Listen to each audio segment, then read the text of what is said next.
Welcome, good morning, all of you. Welcome to Success Mantra. I am JB Malik before you. Today, we will discuss attachment order. Attachment order क्या होता है? पिछले video में मैंने बताया था कि जो गार्निशी ऑर्डर है वो क्या होता है. तो जीओ मीन्स गार्निशी ऑर्डर, एओ मीन्स अटैचमेंट ऑर्डर. ये मैंने यहाँ लिखा है. और एसएससी कौन है? हु इज लायबल टू पे टैक्स, ये टर्म है. तो गार्निशी ऑर्डर और अटैचमेंट ऑर्डर में क्या डिफरेंस है? अटैचमेंट ऑर्डर गार्निशी ऑर्डर से ज़्यादा सीरियस है और हार्ड है. इसकी एप्लीकेबिलिटी ज़्यादा है. ये गार्निशी ऑर्डर जहाँ जहाँ लागू है ये वहाँ तो लागू है ही. उसके अलावा मेन पॉइंट्स क्या हैं वो मैंने इसमें दिखाया गया है. तो मैं एक एक पॉइंट आपको डिस्कस करूँगा. तो देखिए, section 2263 sub section 3 of Indian income tax act 1961 का है. तो इसमें क्या क्या कहाँ पर इसको अप्लाई करेंगे? तो ये देखिए, अमाउंट ड्यू एंड पेबल, जो भी अमाउंट ड्यू है और पेबल है वहाँ लागू होगा. और amount due but not payable, amount due तो है वहां लगेगा बट पेबल नहीं है, फ्यूचर में पेबल है, तो वहां at the date of receipt of the notice के रिसीट होने से के बाद भी पेबल है वो वहां भी लगेगा. जैसे कुछ एक एफडी है, ये कहने का मतलब यह है टाइम डिपॉजिट, डिमांड डिपॉजिट दोनों पे लागू होता है. तो ये amount due but not payable, payable due है पेबल नहीं है फिलहाल, फ्यूचर में पेबल है, तो वहां भी ये अटैचमेंट ऑर्डर लागू हो जाएगा. Bank has right of setup, bank का राइट हमेशा बना रहेगा चाहे वो गारंटी ऑर्डर हो या अटैचमेंट ऑर्डर.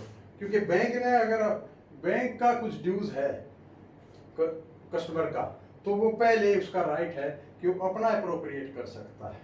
ये बैंक का एओ में भी, जीओ में भी, अटैचमेंट ऑर्डर में भी और गारंटी ऑर्डर में भी ये राइट बैंक का बना रहेगा. Apply to credit balance, credit balance में लागू होगा.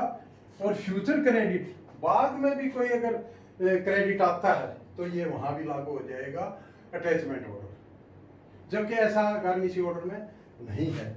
तो ये क्रेडिट बैलेंस पे लागू होगा और फ्यूचर क्रेडिट जो बाद में जमा करेंगे उस पर भी लागू हो जाएगा. अटैचमेंट ऑर्डर का ये है. अब देखिए, ज्वाइंट अकाउंट के केस में प्रोरेटा बेसिस ये मान के चलेंगे, सपोज प्रोरेट ए बी सी, तो इसका 1/3 इस तरह करेंगे. और अगर ए बी है तो इसमें इसका 50% मान के चलेंगे, प्रोरेट 50%. अदरवाइज जब तक वो कोई अपना शेयर का प्रूफ ना दे, अगर वो प्रूफ दे देता है तो अलग सिचुएशन बनेगी, वरना तो ये माना जाता है ज्वाइंट अकाउंट में, इनकम टैक्स अथॉरिटी ये मानती है कि प्रोरेटा उनका इनकम प्रोरेटा है, उनका शेयर प्रोरेटा बेसिस को होगा 50-50%, अगर दो जने हैं तो. अब attachment order and garnishee order are received simultaneously, एक ही समय में. मान लिया अटैचमेंट ऑर्डर भी आ गया बैंक में और गार्निशी ऑर्डर भी आ गया, तो क्या करेंगे उस केस में? अटैचमेंट ऑर्डर को प्रायोरिटी मिलेगी, प्रायोरिटी टू अटैचमेंट ऑर्डर. अगर ये एक ही साथ मिलते हैं, बैंक में रिसीव होते हैं, तो अटैचमेंट ऑर्डर को प्रायोरिटी दी जाएगी. क्योंकि अटैचमेंट ऑर्डर एक government income tax authority issue करती है और गारंटी ऑर्डर कोर्ट करता है, तो इसको प्रायोरिटी दी जाती है. इन केस ऑफ डिफॉल्ट, अगर बैंक के पार्ट्स पर कोई गलती होती है और वो इस पेमेंट नहीं करता है किसी कस्टमर की जो कि एसएससी है, तो bank will be treated as SSC, bank को एसएससी मान लिया जाएगा और वो उससे रिकवरी की जाएगी. तो मैंने ये बताया कि गार्निशी ऑर्डर जहां लागू है, अटैचमेंट ऑर्डर उन सभी जगह भी लागू है. उसके अलावा उसके अतिरिक्त ये इन चीज़ों में भी लागू है।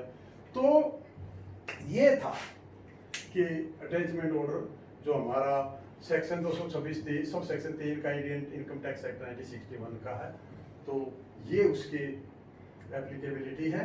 तो I think you have understood my point. Have a nice day. Take care of yourself. Thank you.